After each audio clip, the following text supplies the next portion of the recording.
والعصمة الفاطمية والحلم الحسنية والشجاعة الحسينية والعبادة السجادية والمعاصر الباقرية والآثار الجعفرية والعلوم الكاظمية والحجج الرضوية والجود التقوية والنقابة النقوية والهيبة العسكرية والغيبة الإلهية القائم بالحق.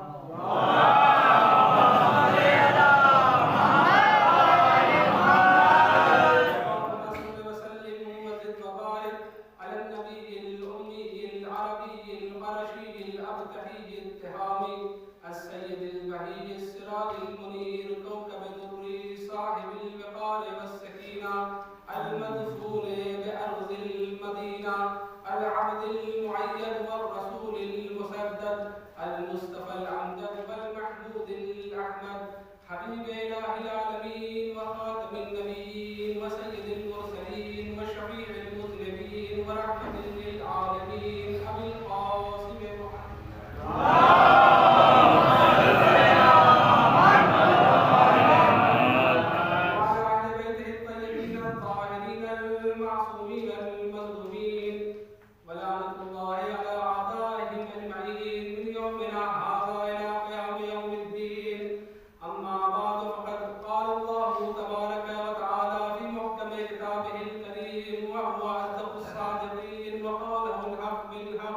بسم الله الرحمن الرحيم لقد خلقنا الإنسان في أحسن تقويم صلوات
محسن ہے اس پر کسی کا احسان نہیں.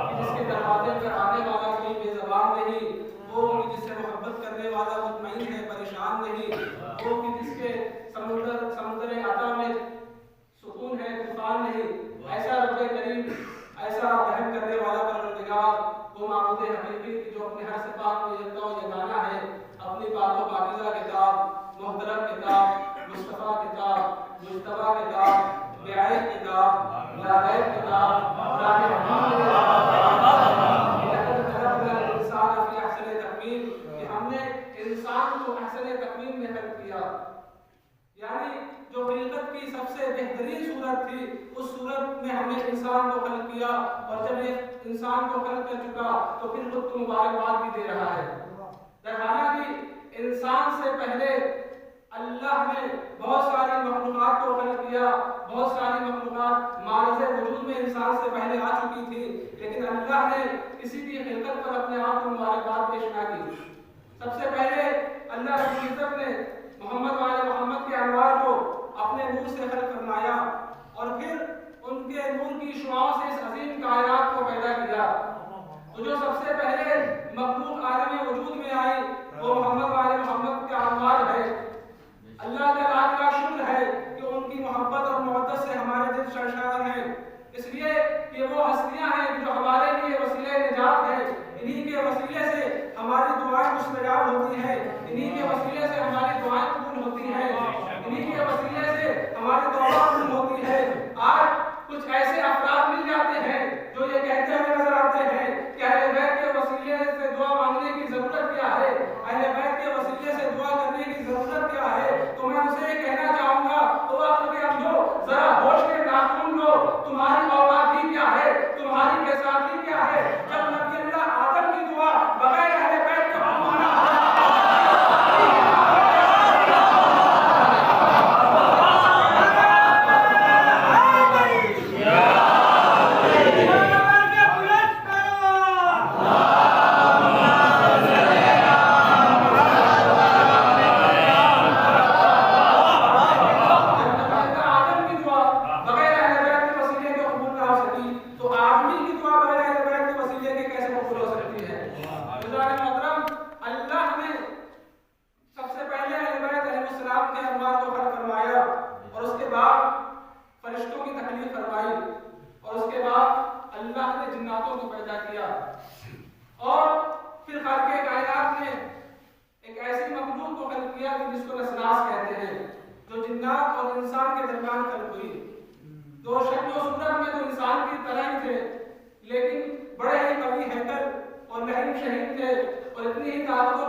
ڈائناسور جیسے عظیم جانور کو، بڑے جانور کو اپنی انگشت شہادت سے اٹھا کر ایک پہاڑی سے دوسری پہاڑی پر پھینک دیا کرتے تھے۔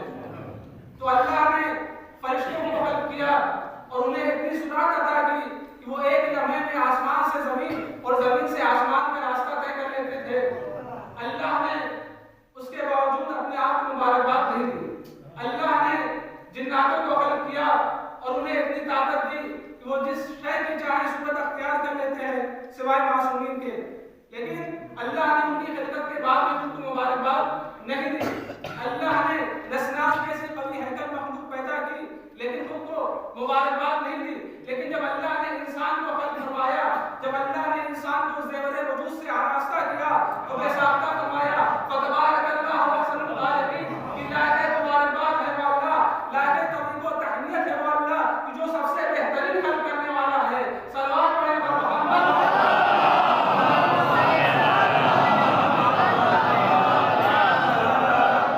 اللہ وہ ہے کہ جو احسن الخالقین ہے، سب سے بہتر خلق کرنے والا ہے۔ یوں تو دنیا میں بہت سے ایسے افراد ہیں کہ جنہوں نے کسی نہ کسی شے کو وجود بخشا ہے، کسی نہ کسی شے کو بنایا ہے، سنوارا ہے، اسے پیدا کیا ہے، لیکن خالق حقیقی اللہ کی ذات ہے۔ اور خالق حقیقی اور خالق مجازی میں بنیادی فرق یہ ہے کہ خالق مجازی اپنی تخلیق میں مادے اور میٹیریل کا محتاج ہوتا ہے۔ زندہ باد۔ بغیر مادے اور میٹیریل کے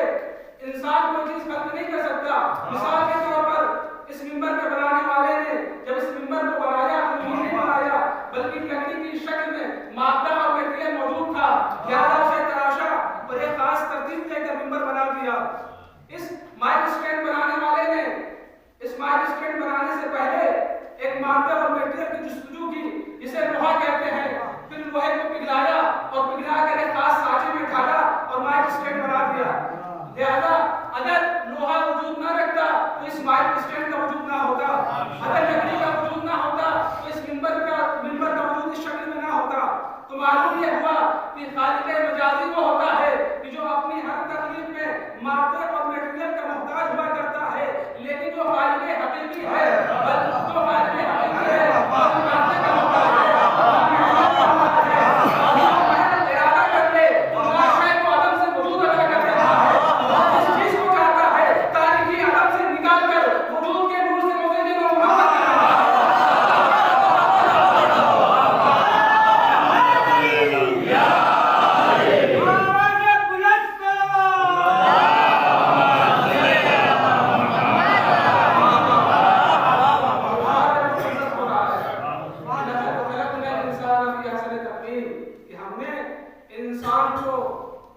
بہترین طرز خلقت پہ خلق کیا، یعنی ہمارے کارخانے تخلیق میں جو سب سے بہترین صورت تھی وہ ہم نے انسان کو عطا کی، نہ وہ صورت ہم نے فرشتوں کو عطا کی، نہ وہ اسناس کو عطا کی، نہ جناتوں کو دی، بلکہ جو سب سے بہترین صورت تھی اس پر انسان کو خلق کیا، اور جب سب سے بہترین صورت انسان کو دی تو بہترین سیرت کا مطالبہ بھی انسان سے کیا۔ اب یہ انسان کے اپنے ثوابدید کے اوپر ہے کہ انسان اپنے اچھے افعال اور کردار کا مظاہرہ کر کے اپنی خلقت کی لاج رکھ دے، یا پھر برے کردار اور افعال کا مظاہرہ کر کے اپنی خلقت کو شرمسار کر دے۔ تو یہ انسان کے اپنے ثوابدید کے اوپر ہے۔ تو اللہ نے انسان کو سب سے بہترین خلق کیا، سب سے خوبصورت بنایا، اس سے بہتر کوئی مخلوق نہیں، اور شاید یہی وجہ ہے کہ جب اہل بیت علیہ السلام کو دنیا میں بھیجنا ہوا تو اللہ نے انہیں نہ فرشتوں میں بھیجا، نہ جناتوں میں بھیجا، نہ اسناس میں بھیجا، بلکہ اہل بیت علیہ السلام کو بھیجا تو انسانوں میں انسان بنا کے بھیجا، انسانوں میں انسان بنا کے بھیجا۔ اور یہ انسان اللہ کو اتنا محبوب تھا کہ 1,24,000 انبیاء بھی بھیجے تو انسانوں میں بھیجے، اور انبیاء علیہ السلام کے ساتھ ساتھ جب اہل بیت اطہار علیہ السلام کو بھیجنا ہوا تو انہیں انسانوں میں قرار دیا، اور اس کے بعد پروردگار عالم نے ارشاد فرمایا لقد کرمنا بنی آدم، کہ ہم اے انسان ہم نے بنی آدم کو تمام مخلوقات کے اوپر عزت و تکریم عطا کی ہے۔ صلوات پڑھیں اور محمد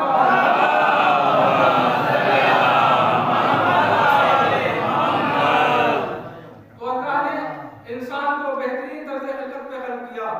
اور یوں ہی اس کائنات میں انسان کو نہیں بھیج دیا، بلکہ انسان کو اس دنیا میں بھیجنے سے پہلے ہر وہ شے جس کی ضرورت انسان کو حیات کو باقی رکھنے کے لیے تھی اس شے کو اللہ نے خلق فرمایا۔ یعنی اگر انسان کو سانس لینے کے لیے ہوا کی ضرورت تھی تو اللہ نے ہوا کو روانی عطا کر دی، اگر انسان کو چلنے کے لیے فرش کی ضرورت تھی تو اللہ نے زمین کا خاکی فرش بچھا دیا، اگر انسان کو پیٹ بھرنے کے لیے غذا کی ضرورت تھی تو اللہ نے انواع و اقسام کے میوے اور اناج پیدا کر دیے، اگر انسان کو اپنی پیاس بجھانے کے لیے پانی کی ضرورت تھی تو اللہ نے پہاڑوں کا سینہ چاک کر کے چشمے جاری کر دیے، اگر انسان کو اپنے ذہن و دل کو معطر کرنے کے لیے خوشبو کی ضرورت تھی تو اللہ نے زمین کو رنگ برنگے خوشبودار پھولوں سے مزین کر دیا۔ گویا کہ ہر وہ شے کہ جس کی ضرورت انسان کو اپنی حیات کو باقی رکھنے کے لیے کسی بھی طرح سے ہو سکتی تھی، پروردگار عالم نے اس کائنات میں خلق فرما دیا۔ یعنی اگر یوں کہوں تو غلط نہیں ہے کہ اللہ نے ساری کائنات کو خلق کیا تو صرف اور صرف انسان کی ضرورت کے لیے خلق کیا، اور اب سوال یہ اٹھتا ہے کہ جب پوری کائنات اللہ نے انسان کے لیے بنایا تو پھر انسان کو کس کے لیے بنایا؟ تو قرآن آواز دے رہا ہے وما خلقت الجن والانس الا ليعبدون، اے انسان ہم نے ساری کائنات تیرے لیے خلق کی ہے اور تجھے اپنی عبادت کے لیے خلق کیا ہے، یعنی ساری کائنات انسان کے لیے خلق ہوئی ہے، انسان اللہ کی عبادت کے لیے خلق کیا گیا ہے، اللہ کی عبادت کے لیے خلق کیا گیا ہے۔ اب دیکھنا یہ ہے کہ عبادت کیا ہے۔ عزیزان محترم، اگر عبادت کے مفہوم کے اوپر بحث کی جائے تو بڑی طولانی بحث ہو جائے گی، اور اس عبادت کے فوائد کس کو حاصل ہوتے ہیں؟ آیا رب کریم کو ہماری عبادت سے کوئی فائدہ ہے یا اس عبادت کا فائدہ خود ہماری ذات کو ہے؟ اگر اس کے اوپر گفتگو کی جائے تو بڑی طولانی گفتگو ہو جائے گی۔ مختصر یہ سمجھ لیں کہ صرف اور صرف نماز، روزہ اور حج و زکات ہی عبادت نہیں ہے، بلکہ ہر وہ عمل، ہر وہ نیک عمل، ہر وہ خیر عمل کہ جو انسان اپنی روزمرہ کی زندگی میں صبح سے شام تک انجام دیتا ہے، اگر وہ رضائے الہی کے لیے انجام دے رہا ہے، پروت خداوندی کے لیے انجام دے رہا ہے تو اس کا شمار عبادت میں ہوتا رہتا ہے۔ محمد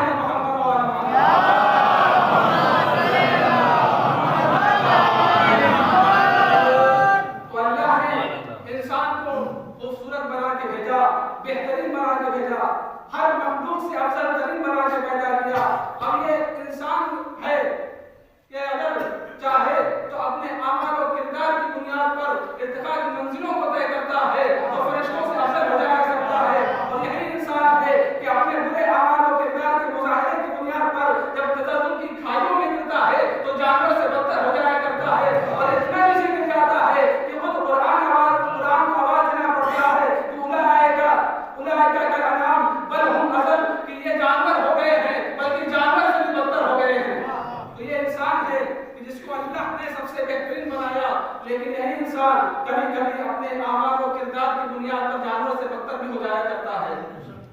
مطلب آئیے دیکھتے ہیں کہ اس انسان کی حقیقت کیا ہے۔ تو جب وجود انسانی پر غور کیا جائے گا تو پہلی نظر میں اس کی دو تقسیم ہوتی ہے، ایک انسان کا جسمانی حصہ ہے، سر سے لے کر پیر تک کا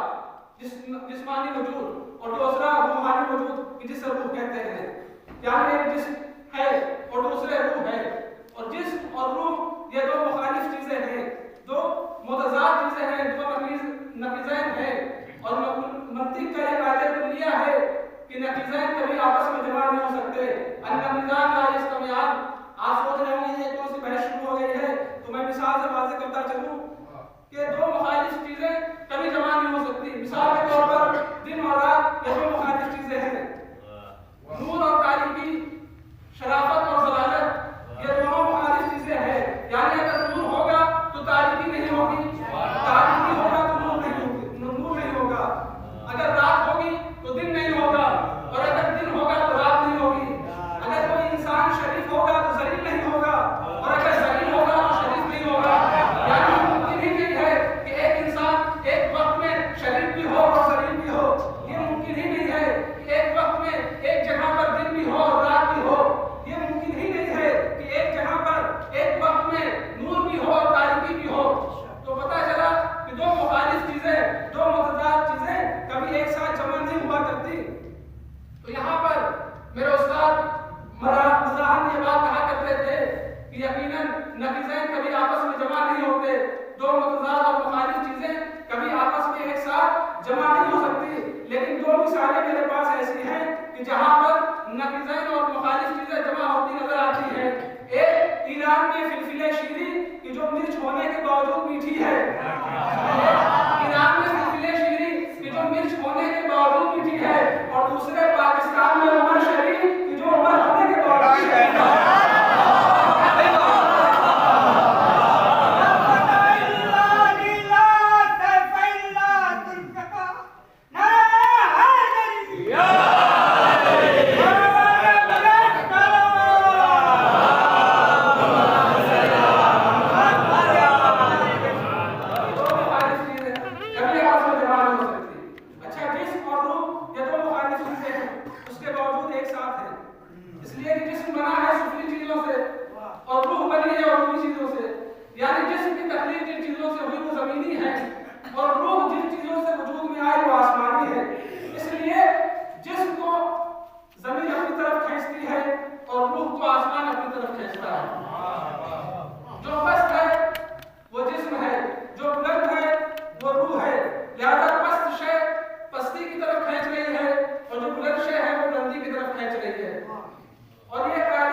فانی کا حیات ابدی میں تبدیل ہو جانے کا، موت نام ہے جس میں کثیف کا، جس میں لطیف میں بدل جانے کا۔ تو موت ہر ایک کو آنی ہے، عالم ہے تو اس کو مرنا ہے، جاہل ہے تو مرنا ہے، امیر ہے تو موت سے ہمکنار ہونا ہے، غریب ہے تو موت سے ہمکنار ہونا ہے، جھوپڑیوں میں زندگی گزارنے والا ہے تو موت کا مزہ چکھنا ہے، محلوں میں زندگی بسر کرنے والا ہے تو موت کا مزہ چکھنا ہے۔ موت ہر ایک کو آنی ہے، لیکن ہر انسان اپنی موت کو فراموش کیے مستقبل اور فیوچر کے آرام کے لیے قبروں میں لگا ہوا ہے، کوششوں میں لگا ہوا ہے۔ جس کے پاس کچھ ہے وہ بہت کچھ کی کوشش میں ہے، جس کے پاس بہت کچھ ہے وہ مزید بہت کچھ حاصل کرنے کے لیے دوڑ رہا ہے، اور ہر ایک اپنی موت کو فراموش کر بیٹھا ہے، اور موت کا معین وقت کسی کو معلوم نہیں، نہ میں واقف ہوں نہ کوئی اور واقف ہے۔ موت کی حقیقت سے سب واقف ہے، لیکن کسے کس حال میں کب موت آئے گی اسے ہر کوئی نہیں جانتا، اور اپنی موت کو فراموش کر کے مستقبل کی انتظام میں لگا ہوا ہے۔ اور اسی بات کو شاعر حیدر علی نے جب ملاحظہ کیا تو کہا کہ آگاہ اپنی موت سے کوئی بشر نہیں، آگاہ اپنی موت سے کوئی بشر نہیں، سامان 100 برس کا ہے بلکہ خبر نہیں۔ انسان ہے جو 100 برس کا انتظام کر رہا ہے، لیکن اسے پتا نہیں کہ چند لمحے میں اسے موت آ سکتی ہے۔ تو موت ایک حقیقت ہے جو ہر کسی کو آنی ہے، لہٰذا ہمیں چاہیے کہ ہم اپنی موت کو یاد رکھیں، اس لیے کہ جب انسان موت کو یاد رکھتا ہے، جب انسان موت کو یاد رکھتا ہے تو اس کی گناہوں کی کثرت میں کمی واقع ہو جاتی ہے۔ جب انسان موت کو یاد رکھتا ہے تو قناعت پسندی اس کا شعار بن جایا کرتی ہے، اس لیے کہ جب انسان موت کو یاد رکھتا ہے تو انسان اپنی کردار سازی کی طرف اس کی رغبت بڑھ جاتی ہے۔ جب انسان موت کو یاد رکھتا ہے تو دنیا کی رنگینیاں اسے مرحوم نہیں کر پاتی ہے۔ تو ہمیں چاہیے کہ اپنی موت کو یاد رکھیں، اور جب انسان کردار و اخلاق کی بلندیوں کو پا لیتا ہے، کردار و اخلاق کی بلندیوں کو حاصل کر لیتا ہے، تو اب اسے موت سے خوف نہیں آتا، وہ موت سے نہیں ڈرتا کہ موت اس پر آ پڑے جب وہ موت میں جا پڑے۔ اور ہم تو شیعان حیدر کرار ہیں، غلامان علی ہیں، ہمیں تو یوں ہی موت سے خوفزدہ ہونے کی ضرورت نہیں ہے، ہمیں تو یوں ہی موت سے گھبرانے کی ضرورت نہیں ہے، اس لیے کہ جب کردار اعلیٰ ہو اور دل میں ولایت علی ہو، ولایت اہل بیت ہو، اور موت نہیں ہوا کرتی، بلکہ موت لقائے اہل بیت کا ذریعہ بن جایا کرتی ہے، لقائے امیر کائنات کا ذریعہ بن جایا کرتی ہے، لقائے رب کا ذریعہ بن جایا کرتی ہے۔ اور شاعر اسی لیے شاعر نے کہا کہ موت جب صاحب کردار سے ٹکراتی ہے، جب صاحب کردار سے ٹکراتی ہے وہ تو مرتا نہیں، خود موت ہی مر جاتی ہے،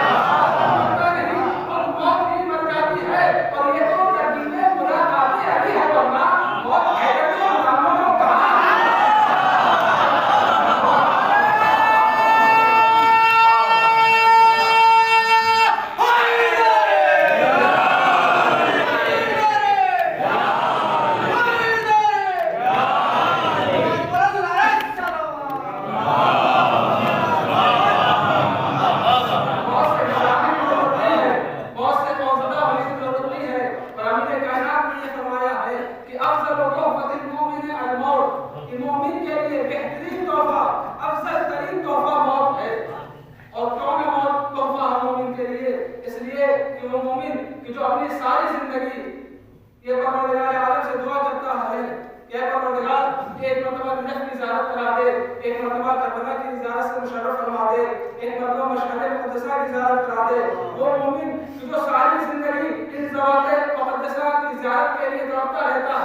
لیکن جب موت کا وقت آتا ہے تو یہی ہستیاں اس کے سراہ میں موجود ہوتی ہے، تو یہ اس کے لیے تحفہ نہیں ہوگا تو کیا ہوگا؟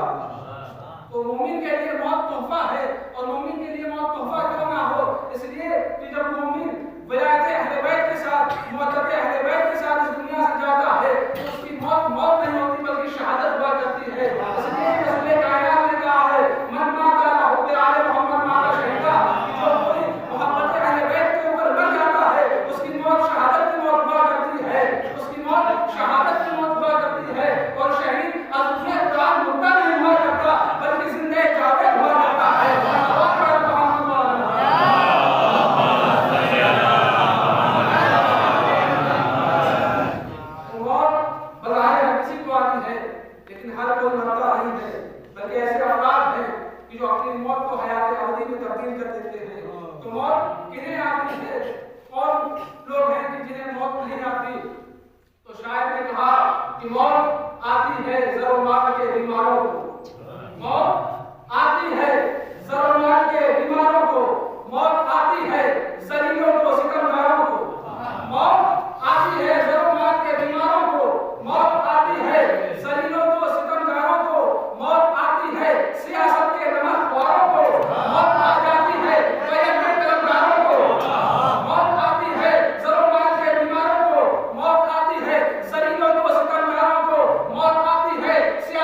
کہ مدینہ ہے، مسجد نبوی ہے، اصحاب کا حضور ہے، پیغمبر اکرم منبر پر تشریف فرما ہے اور خطبہ دے رہے ہیں، وعظ و نصیحت کر رہے ہیں کہ اتنے میں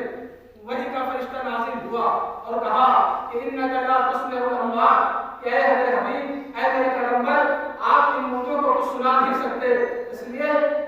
کہ یہ آپ کی وعظ و نصیحت نہیں سنتے، ان پر آپ کی وعظ و نصیحت کا کچھ اثر نہیں ہوتا۔ تو یہ کیسے زندہ لوگ تھے کہ جو پیغمبر کے بس میں بیٹھے ہوئے ہیں اور اللہ کہہ رہا ہے کہ یہ مردہ ہے، انہیں آپ کچھ سنا نہیں سکتے۔ تو معلوم ہوا کہ یہ قاعدہ یہاں پر پورتا ہوا نظر آیا۔ وہیں دوسرے مقام پر کچھ ایسے افراد ہیں کہ جن کے سر و تن میں جدائی ہو چکی ہے، جو اپنے آپ کو مٹا چکے ہیں اللہ کی راہ میں، اور اس کے بعد بھی قدرت آواز دے رہی ہے، وَلَا تَحْسَبَنَّ الَّذِينَ قُتِلُوا فِي سَبِيلِ اللَّهِ أَمْوَاتًا بَلْ أَحْيَاءٌ عِندَ رَبِّهِمْ يُرْزَقُونَ، کہ دیکھو انہیں ہرگز مردہ تصور نہ کرنا۔ صحیح ہے کہ ان کے سر و تن میں جدائی ہو چکی ہے، بظاہر انہوں نے موت کو گلے لگا لیا ہے، لیکن انہیں مردہ کہنا نہیں، مردہ تصور بھی نہ کرنا، بلکہ یہ زندہ ہے اور اپنے رب کی طرف سے رزق پاتے ہیں۔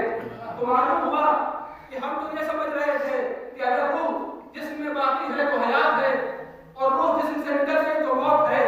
لیکن یہاں پر پروردگار عالم انہیں زندہ کہہ رہا ہے جو مر چکے ہیں، اور انہیں مردہ کہہ رہا ہے جو بظاہر زندہ بیٹھے ہوئے ہیں پیغمبر کی قوم میں۔ تو آخر وجہ کیا ہے؟ تو معلوم یہ ہوا کہ ہماری نظر میں موت کا معیار کچھ اور ہے۔ قدرت یہ بتانا چاہتی ہے کہ دیکھو تمہاری نگاہ میں معیار موت و حیات اور ہے، ہماری نگاہ میں معیار موت و حیات اور ہے۔ تم انہیں زندہ سمجھتے ہو جن کے اندر روح باقی ہوتی ہے، اور انہیں مردہ سمجھتے ہو جن سے روح دور ہو جاتی ہے، جن کے بدن کو جسم سے روح دور ہو جاتی ہے، روح نکل جاتی ہے۔ لیکن ہماری نگاہ میں ہم موت اور حیات کا معیار یہ ہے کہ اگر انسان اپنے ہدف کو پالے،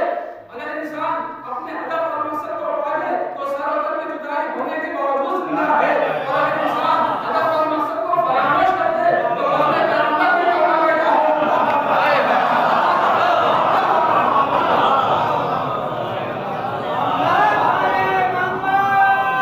انسان اپنے مقصد کو پالے، اپنے ہدف کو پالے تو اس کی بہت بھی زندگی ہوا کرتی ہے، اور اگر مقصد اور ہدف کو فراموش کر دے تو پیغمبر کے بس میں بیٹھنے والا ہی اللہ کی نگاہ میں ہوتا ہے۔ تو موت ہر کسی کو آنی ہے اور ہر کسی کو موت سے ہمکنار ہونا ہے، لہٰذا انسان کو چاہیے کہ وہ اپنے اعمال و کردار کو درست کرے اور حقوق العباد بھی انجام دے اور حقوق اللہ کی بھی پاسداری کرے۔ آج ہمارے معاشرے کا یہ حال ہے کہ لوگوں کے اندر صبر و ضبط اور تحمل نہیں رہ گیا ہے۔ ذرا ذرا باتوں پر لوگ آپس میں ایک دوسرے سے لڑ پڑتے ہیں، بھائی بھائی سے لڑا ہوا ہے، باپ بیٹے سے ناراض ہے، بیٹا باپ سے ناراض ہے، خاندان آپس میں لڑ رہے ہیں، گاؤں کے گاؤں آپس میں لڑ رہے ہیں، لیکن اگر دیکھا جائے تو ان کے درمیان سبب اختلاف کی کوئی خاص وجہ نہیں ہوا کرتی، بلکہ چھوٹی چھوٹی سی باتوں پر لوگ آپس میں ایک دوسرے سے ناراض ہوئے بیٹھے ہیں۔ حالانکہ اللہ کو یہ پسند ہے کہ جس طریقے سے انسان اپنی گناہوں کے لیے اللہ سے معافی طلب کرتا ہے اور چاہتا ہے کہ اللہ اس کے گناہوں کو معاف کر دے، اس کی غلطیوں کو درگزر کر دے، اللہ کو یہ پسند ہے کہ انسان بھی آپس میں ایک دوسرے کی غلطیوں کو، خامیوں کو درگزر کیا کرے اور بھائی چارے کے ساتھ مل جل کر آپس میں رہا کرے۔ اس لیے کہ موت کا کوئی بھروسہ نہیں ہے، جب موت آتی ہے تو لمحے بھر کا وقت نہیں دیتی ہے۔ اور ہم انسان کی کیا بات ہے، جب جناب سلیمان جیسے نبی کہ جو کائنات کے اوپر ان کا تسلط ہے، جن کے پاس دولت بھی ہے، ثروت بھی ہے، جہاں حشر بھی ہے، لیکن جب فرشتہ موت آیا تو ایک لمحے کی مہلت جناب سلیمان نبی کو نہ دی، بیٹھے انہیں بھی مہلت نہ دی، اور جس طریقے سے کھڑے تھے اسی حال میں ان کی روح قبض ہو گئی۔ تو جب سلیمان نبی کو مہلت نہ ملی تو عام انسان کو کیسے مہلت مل سکتی ہے؟ صرف اور صرف کائنات میں ایک ایسا در ملتا ہے کہ جہاں پر مرد و موت آ کے ٹھہرا ہوا ہے، وہ در کوئی اور در نہیں ہے بلکہ مدینے میں ایک بیوی ہے جسے فاطمہ الزہرا کہتے ہیں۔ فاطمہ الزہرا کہتے ہیں پیغمبر کا آخری وقت ہے، فاطمہ کی آغوش میں پیغمبر کا سر رکھا ہوا ہے کہ اتنے میں موت دروازے پر آیا اور آنے کے بعد اجازت طلب کر رہا ہے کہ بیوی اندر آنے کی اجازت دے دے۔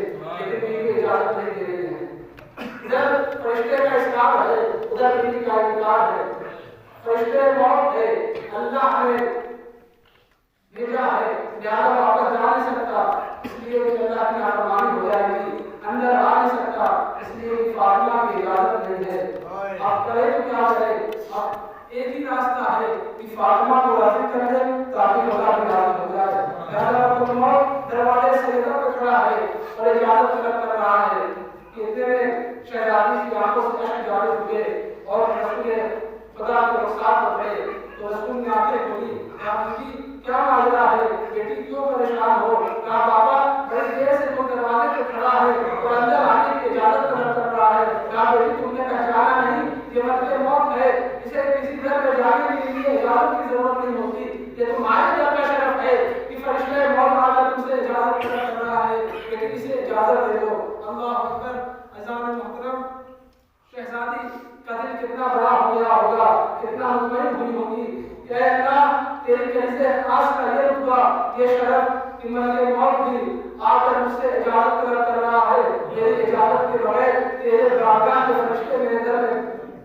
سے پاک ہو کر میرے گھر تک نہیں آ سکتے۔ ہاں لیکن عزیزان محترم، ابھی رسول کی آنکھ بند ہوئی ہے، 3 روز بھی نہ ہونے پائے تھے، مسلمان تیرے سجدہ پر ہاتھ ہو کر لے کر آئے۔ اب وہ شہزادی نے انہیں دیکھا ہوگا تو کتنا بے چین ہوئی ہوگی، کتنا ڈرتی ہوگی، کتنا روئی ہوگی، اور اگر نہیں مزار رسول کا رویہ ہو اور آواز بھی ہو، اے بابا آپ تو کہا کرتے تھے کہ ایسی یقین کی تیرے در پر ملک بھی آتے ہیں، فرشتے بھی آتے ہیں اور جانب طلب کرتے ہیں، کہ کیسے آپ کی کلمہ وہ ہے کہ آپ اپنا دل لے کر میرے دروازے پر جمع ہو گئے۔ اللہ اکبر۔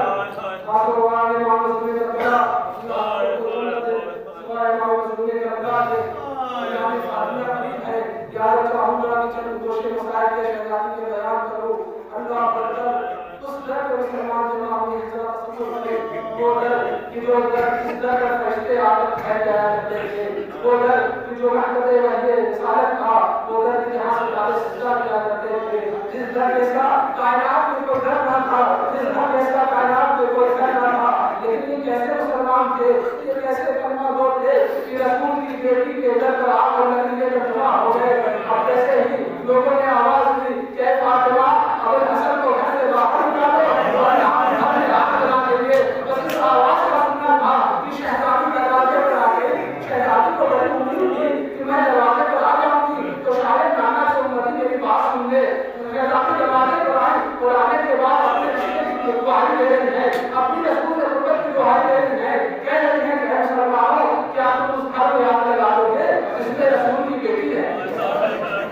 اے مسلمانوں کیا تم اس گھر میں آگ لگاؤ گے جس میں رسول کی بیٹی رہتی ہے؟ کہا ہاں ہم اس گھر میں آگ لگا دیں گے، رسول کی بیٹی ہوا کرے ہم اس گھر میں آگ لگا دیں گے۔ ایک مرتبہ فاطمہ نے پھر سے گواہی دی، کہا اے مسلمانوں کیا تم اس گھر میں آگ لگا دو گے جس میں رسول کے نواسے حسنین رہتے ہیں؟ اور آخری ہوا کرے ہم اس گھر میں آگ لگا دیں گے۔ اللہ اکبر۔ وہ وقت بھی آیا کہ ظالموں نے زہرا کے دروازے میں آگ لگا دی۔ ایک مرتبہ عمر سعد، ایک مرتبہ مرحوم سالی نے اپنے قدم سے ایک مرتبہ ایسی ضرب ماری کہ چلتا ہوا دروازہ شہزادی کے قدم پر گرا۔ اپنی دروازے کے درمیان اس طرح سے مل گئی کہ جیسے وہ چٹی کے پار کے درمیان انار پسا کرتا ہے۔ اللہ اکبر۔ شہزادی نے آواز دی، اے فضا ارے میری مدد تو آؤ، میرا مقتل شہید ہو گیا۔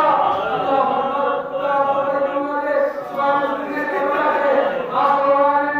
میں کے بڑا شہزادی بیہوش ہو گئی۔ شہزادی مشق عالم میں ہے۔ شہزادی کو جب غش آیا تو کیا دیکھا کہ ظالموں نے ابو الحسن کے گلے میں رسوان ظلم باندھی ہے اور باندھ کر گھر سے باہر لے جا رہے تھے۔ ایک مرتبہ شہزادی نے ہاتھ بڑھا کر ابو الحسن کے دامن کو پکڑ لیا، لیکن عزیزوں غضب اس وقت ہو گیا کہ جب کنفور نے تازیانے سے شہزادی کے بازو پر حملہ کیا، ایسا حملہ کیا کہ شہزادی کے بازو پر اس حملے کا نشان دمے آخر کر رہا۔ وہ اپنی آیا کہ ابو الحسن کو گلیوں میں کھینچا جا رہا تھا۔ شہزادی اپنا دل بھول گئی۔ ایک مرتبہ مدینے کی گلی میں آ گئی، آنے کے بعد آواز دیتی ہے، کلو ابو الحسن، کلو ابو الحسن، ارے ابو الحسن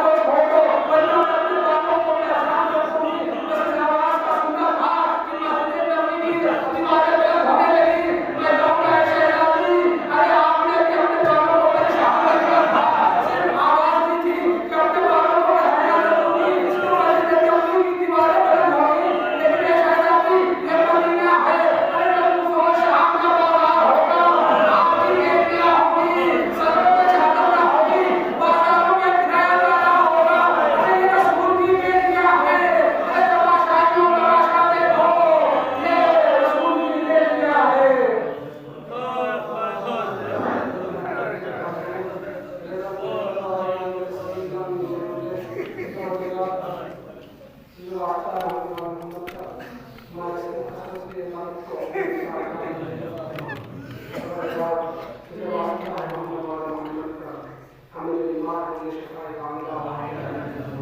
اور جواب کے واسطہ محمد والے محمد کا میرے روزگار ہے میرے روزگار کو عنایت فرما اور جواب کے واسطہ محمد والے محمد کا عامل محمود ہے ان کی قدر کا عنایت فرما اور جواب کے بعد بہترین دعائیں ہیں ہمارے وقت کے نام فرما رب اسلام سربلند فرما تجھے کفر میں ہم لحاظ سے نور فرما آپ خدا سے گزارش ہے